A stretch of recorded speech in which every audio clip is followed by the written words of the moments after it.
کەم ڕۆژەیە سەردانی ئەو مزگەوتە نەکا کە باپیرە گەورەیان لە سەدەکانی پێشوو دروستی کردووە.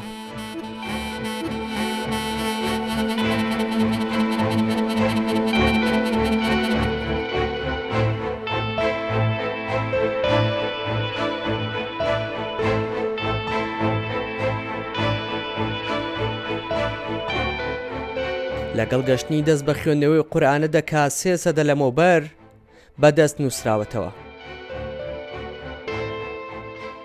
قورئانەکە لە 726 پەڕە پێک هاتووە و درێژیەکەی 40 سانتیمە و پانیەکەی 24 سانتیم.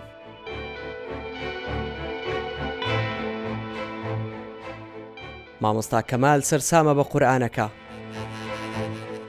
چونکە دووەم دەستنووسە لە دوای قورئانەکەی مەلا موسای تەوەکەلی و بە خەتی سولس نووسراوەتەوە.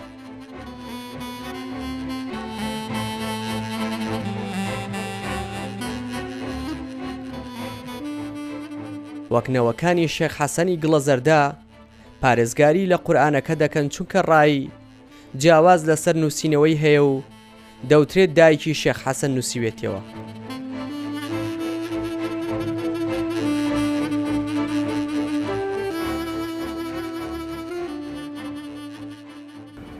مێژووی ئەم قورئانە ئەگەڕێتەوە بۆ نزیکەی 350 تا 400 ساڵ پێش ئێستا. دوو بۆچوون هەیە لەسەر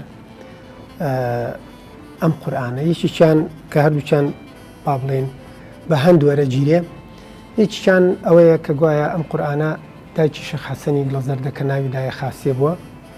شێخ حەسەنی گڵەزەردە مناڵ بووە کە لە بێشکا بووە، ئەم قورئانەی بەدەست نووسیوەتەوە و لەو کاتە تا ئافرەتی خوێنەواریشمان هەبووە. یەکێک لە خوێنەوارترین ئافرەتی ئەو سەردەمە هەم خێزانی شێخ حەسەنی گڵەزەردە هەم دایکیشی خوێندەوار بوو و خەڵکیان فێری خوێنەواری کردووە.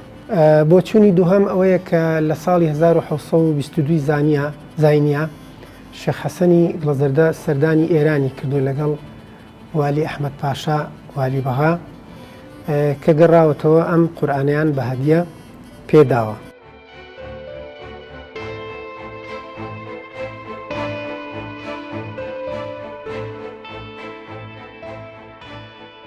لە نێو مزگەوتەکە ڕۆژەکانی هەفتە و کاتەکانی نوێژ و وەرزەکانی ساڵ لەلایەن کەسایەتیەکی ئاینی بە ناوی شێخ حەسەنی گڵەزەردە وەک فەلەک ناسێک لە ڕێگەی کڵاو ڕۆژنەیەکەوە دیاری کراوە.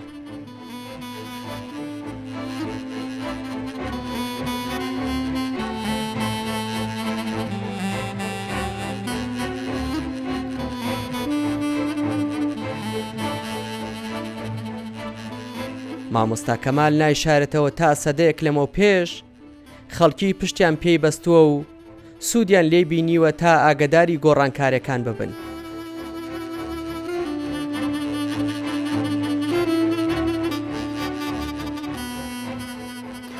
طبعا ئەمە ڕۆژنێرە هەتایەکە شێخ حەسەنی گڵەزەردەیە.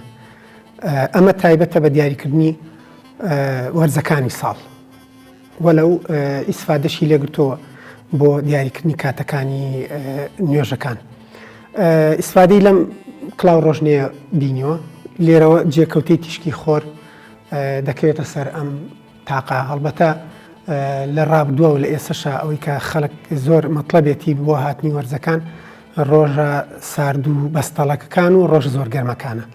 هەتا ئەمڕۆ ئەوەی کە خەڵک لە چاوەڕێی پێشبینیەکانە فەلەک ناسیەکانە هەیە زیاتر تەرکیزەکاتە سەر وەرزی زستانەکە و وەرزی هاوینەکە. لە زستانەکە بۆی بزانێ باران زۆرە بارێ، سەرما زوو تەواو بێ، لە هاوین شاب گەرما زوویەت زوو ئەڕوا ئیلە ئاخری. ئەمە هەردووچی خەمی خەڵکە. بۆیە شێخ حەسەنی گڵەزەردە زۆر بە چاکی لەم با بڵێن بنیادنانی ئەم چوار تاقە بۆ دیاریکردنی ڕۆژەکانی چلەی زستان کە چل ڕۆژەکە بۆی خەڵکی ئاگادار کاتەوە لە وەیشتومەی ڕۆژە ساردەکان. بۆیە هەر کاتێک خۆر کەوتبێتە سەر ئەم تاقانە کە لێرە تاقی یەکەمە، تاقی دووەمە، تاقی سێمە، تاقی چوارەمە کە هەر تاقێک نیشانەی دە ڕۆژ لە ڕۆژەکانی چلەیە.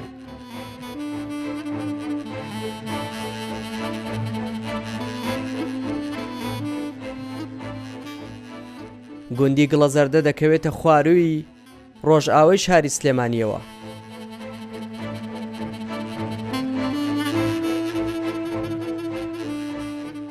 پێش دروستبوونی شاری سلێمانی گوندەکە ژیانی تێدا بووە.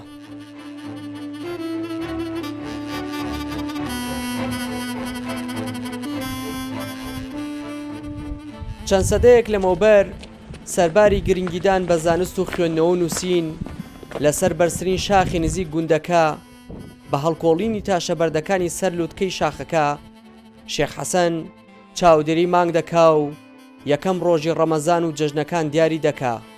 هەرکە دیاری کرد بەکردنەوەی ئاگرێک خەڵکی ناوچەکانی تر ئاگدار دەکاتەوە.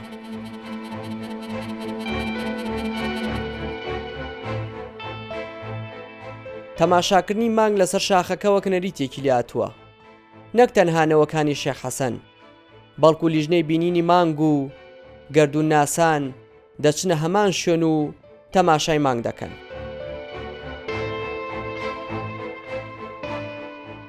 یەکێک لە ئەندامانی تیمی گەردون ناسی سلێمانیە.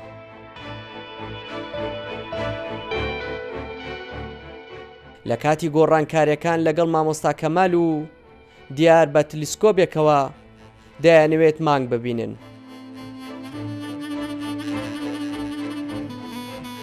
ئەردەڵان سروشت و بەرزی شاخەکەی بەدڵە، بۆیە هەر کات داوای لێ بکرێت یەکسەر خۆی دەگەێنێتە سەر لووتکەی شاخەکە. طبعا موقعەکەی خۆتازانن دیارە بۆ بەرزە ڕوان بەسەر شاری سلێمانیا لەم دیوەڕوانێ بە سەر ناوچەی قەراخە تەنانەت لە شارە زوور هەتا کۆچێتەوە ناوچەی ماوەت و بڵێن پیرە مەگرون و ئەمە ناوچەی بازیان هەمووی ینی بە تەواوی لێوە دیارە لە کاتی ئاوابوونی خۆر یان ئاوابوونی مانگ بە چەند ساتێکیش دوای ئاوابوونی لە ئاسەوە هێشتا بڵێن خۆر ئەتوانی ڕوانگە بکەیت بەهۆی بەرزی لە موقعەکە لە ئاسی ڕووی دەریاوە.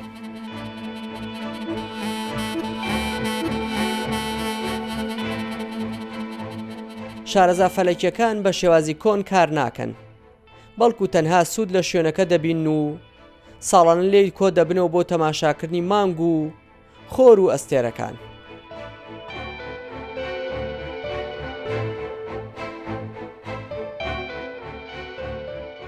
ئەمانە وەکو عملی بەکار نایەت بەهۆی پەیدابوونی ئامێری تلسکۆب، ئامێری پێشکەوتو لە ڕوانکردنی مانگ لە ڕوانکردی هەسارەکان. لەگەڵ هەمان کات ئێستا هەر ئەپلیکیشن هەیە، ئەو ئەپلیکیشنانە ماپی تایە، ماپی جیۆلۆجی ئاسمانی سەرجەم هەسارەکان و تەنانەت گەل ئەستێرەکانیشی تایە. زۆر بە ئاسانی ئەتوانین مەوقعەکانیان دەستنیشان بکەین، تەنانەت بۆ کاتی خۆراوا بوونیش ئەتوانین ڕێک بە وردی چەند پلە مانگ ئەکەوێتە پێش ئاوابوونی خۆر یان دوای ئاوابوونی خۆر. کەش و هەوای گوندەکە هێندە ساردا، کەم کەس هەیە بتوانێت بە ئاسانی ژیانی تێدا بکە، بەڵام خەڵکەکەی لە خۆشەویستیان بۆ باپیرە گەورەیان نایانەوێت بەجێ بهێڵن.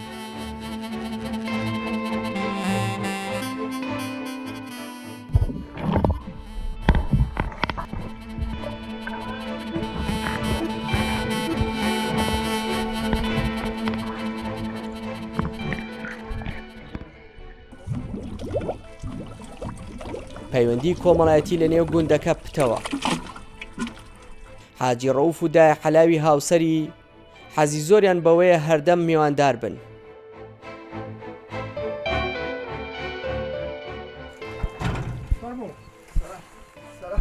سلام و رحمة الله.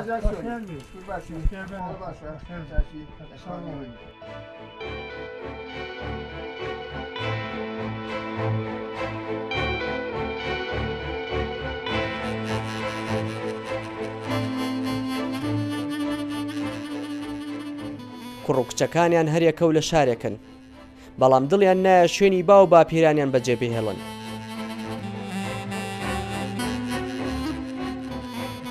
حاجی دەستەکانی ماندووی کارن، کەچی بەردەوام حەزی بە جوڵە و باسی ئاژەڵەکانی بۆ مام کامیلی خزمی دەکا.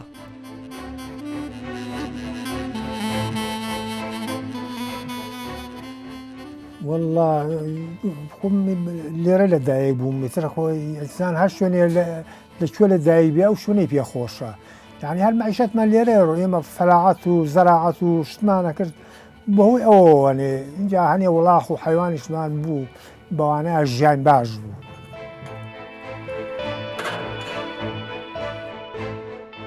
بەدەم خواردنەوەی چاو ماسێکی کوردی کە هی ئاژەڵەکانیانە هەرچی باس و خواسی ساڵانی زووی ئێستا هەیە دەیگەڕنەوە.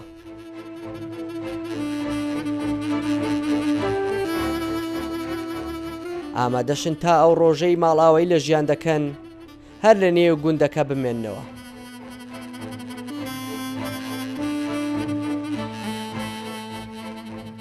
ئەوە ئەو ڕۆژەی کە مناڵەکانم هێن بۆ ئێرە ئەوەی ئەو ڕۆژ دایک بووم لە نەخۆش ناچم چونکە دەوم خۆشەوە ئەوان هێن لەو کاتە کەتی کە چاوە ڕێبی یان بافریان بارانیان شتێ بێ ئەوختە ناخۆشەکە نادگۆزە دەبوو ناخۆشە گۆزە دەر خۆش بوو.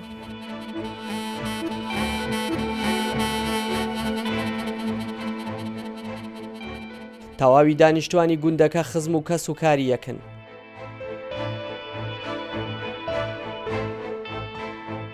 جگە لە ڕێوڕەسمە ئاینیەکان کار بۆ پارێزگاری لە تەواوی نەریتە کۆنەکان دەکەن، تەنانەت لەسەر شێوازی کۆنیش هاوسەرگیری دەکەن.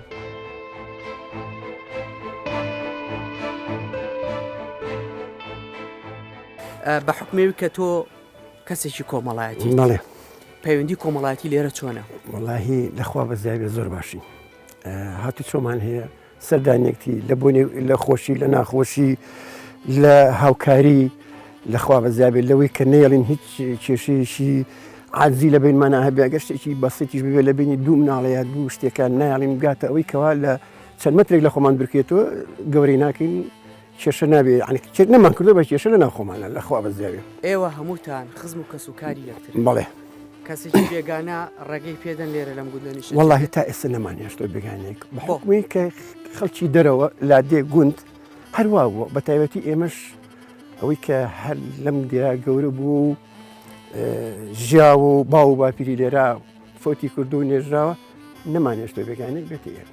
هەوڵ نادەن بۆ داهاتوو گوندەکەتان زیاتر بەرفراوان بکەنەوە و ئەوانی کە لە شار نیشەجێن بیان گەڕێنەوە بۆ گوندەکە؟ واللهی هەوڵ ئەیرێ بەڵام ئیتر خۆتەزانی ئەمڕۆ تۆزە گوندەکان ژیانی ئەوەی تیانە معیشەتێکی وای تایبێ خەڵک بتوانێت بە دائیمی بێتەوە لێرە بمێنێتەوە یا معیشەت بکە بەڵام هەوڵێن هەتا بتوانین هەچی نوقسانێکی بێ نەیهێڵین و نەشمان هێشتۆ لەخوا بەزێ بە هەوڵی هەموو خەڵکی گوندەکە هەر لە بچووکێکوت تا گەورەیەک هەر لە گەورێک و تا لەخوا بەزێ هەموو دڵسۆسی دەکەین هەموو حەزمان کردو کە هیچ شتێک لەم دیار نوقسانی نهێنێ.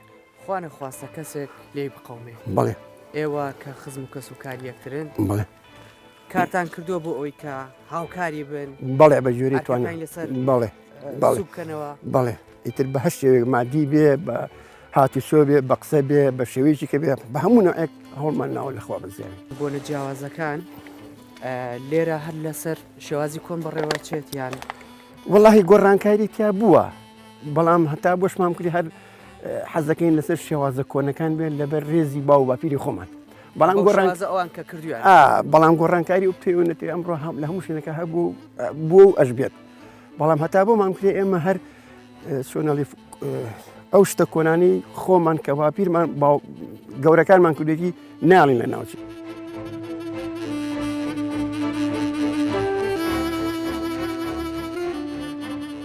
نەریتە سەرنج ڕاکێشەکانی نێو گوندەکە سەرنجی نووسەرانیشی بۆ لای خۆی ڕاکێشاوە.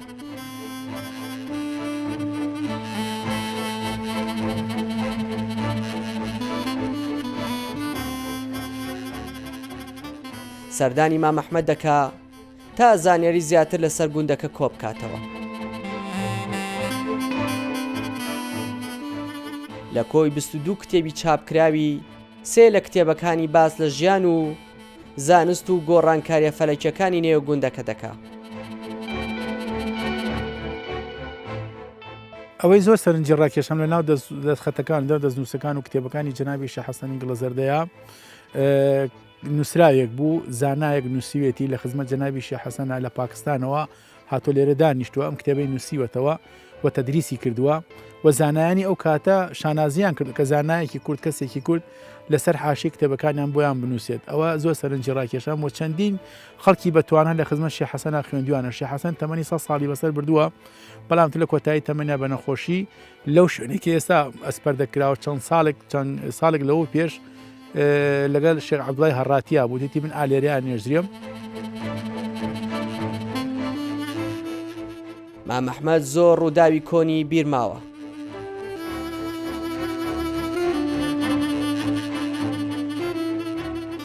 ئەوەی بیرێتی بۆ ئاواتی نووسەر دەگەڕێتەوە تا لە سوچێکی نێو کتێبێکی تری جێ بکاتەوە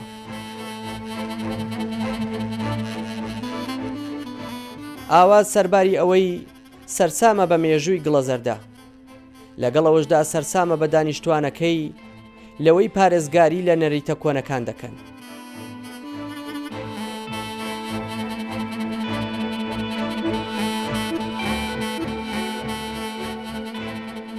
وەشێ حەسەن لەم ناوەیە ڕۆڵێکی باشی هەبووە چونکە هەچ کاتێک ئەو مانگی یەکشەوەی بینی بێت ئاگرێکی کردوەوە هێزی بینین بە هێستەوەک لە هێزی بیستن لە هەر شوێنێکەوە منسوبێکی خۆی هەبووە شێخ حەسەن ئەوانش بۆ نمونە لە سەری ئەزمەر کەسێک ئامادە و بزانە ئەگەر شێخ حەسەن بەیانەیەکە بە جەژنیا بە ڕەمەزان ئەم یەکسەر ئاگر بکاتەوە کە ئاگری کردو ئاش لێ ئاگریکتێکی بەیانی ڕەمەزانە یا بەیانی جەژنە یا بەیانی فلان ڕوودا ڕوو ئايات گڵە زەردە ئەم ئاوەدانەی هەبوو حتا ساڵی 1930 بابەتێکمان لەبەر دەستایەکە لە تانجەرۆ نووسراوێک نووسراوەکەوە لە ئاعتیبارکردنە سەر بینینی مانگی یەکشەوە لە گڵە زەردەوە بەڵام بەداخەوە گڵە زەردە لەبەر ئەوەی دوای نەمانی جەنابی شێخ حەسەن و کوڕەکانی و بار و دۆخی ئەو کاتە هەرچی نووسینەکانی هەبوو پەرت و بڵاو بۆ هەریکە کۆتە شوێنێکەوە من خۆشبەختانە توانیم هەنێر دەستخەتەکانی بدۆزمەوە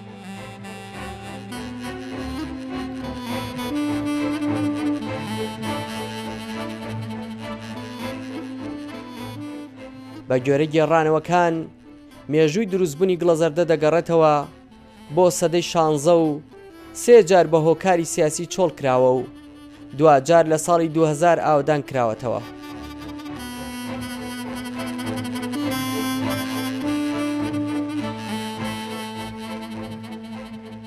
مێژووی دروستبوونی گوندی گڵە زەردە بۆ کێگەڕێتەوە بۆ پێی کە لە سلێمانی کۆنترا وەڵی ئێمە ئەگەر بچینەوە بۆ زمانی کۆن ئەوەی کە من بیستومە لە ساڵی 1950 بە 1970 شێخ حەسەنی گڵە زەردە هاتووەتە ئەم دێ کە 4 ماڵ بوون ئەم دێ ئاوادان بوو هەندێک کەس پێیان وتوە سەعدانیش ئەنی دێکە پێیان وتوە سەعدانی ئیتر ئەم دێ بە چاک زانی و وەختی خۆی زەرگوێزیان ناوەتێ بە شێخ حەسەنی گڵە زەردە وتوێتی بەخوا نامەیە حەزم بچم بۆ ئەم گڵە زەردە بۆ ئەم شاخانە ئیسیفادە من لەوێکم بۆ هەنی عیلم و زانستم پێ ئەمە لەوێ ئیشی لەسەر بکەم چەند جار ئەم گوندە وێران بۆ دیسانەوە خەڵک ئاوادانی کردوێتەوە وەڵا قوربان ئەوەی کە من لە بیرم بێ من خۆم وەردم 59 لە 62 63 من لە بیرم نییە لە 62 کە ڕەتی وتیان وڵات تیارە هاتۆ بۆ ئێرە خەڵکی دێکە هەموو چوو بە سلێمانی وتیان کە شۆڕکی ئێلو دروست بوو چونکە یەکەم بنکەی شۆڕکی ئێلو لەم گڵە زەردەیە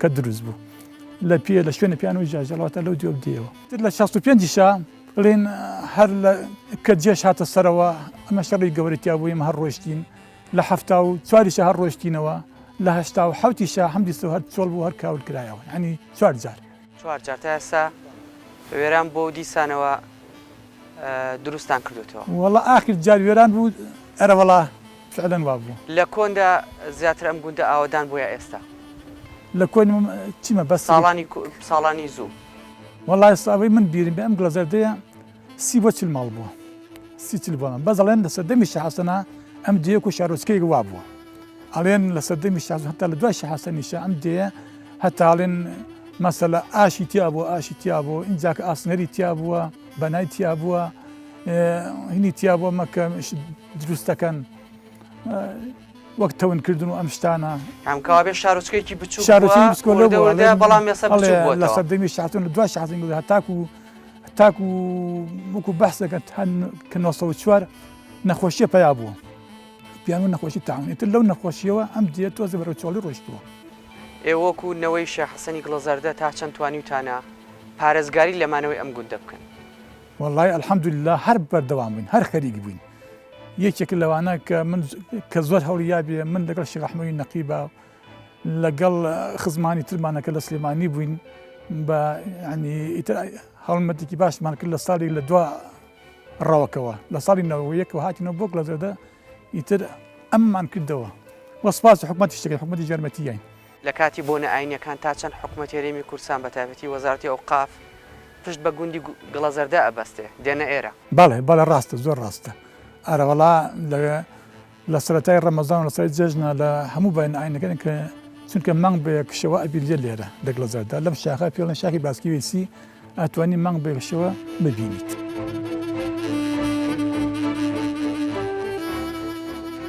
نەبوونی ژاوەژاو بە بێدەنگی کارکردن یەکێکی دیکەیە لەو نەریتانەی کە دانیشتوانی گوندەکە جێبەجێ دەکەن تەنانەت لە دوورەوە ڕوانین لێی لە گوندێکی چۆڵ دەچێت.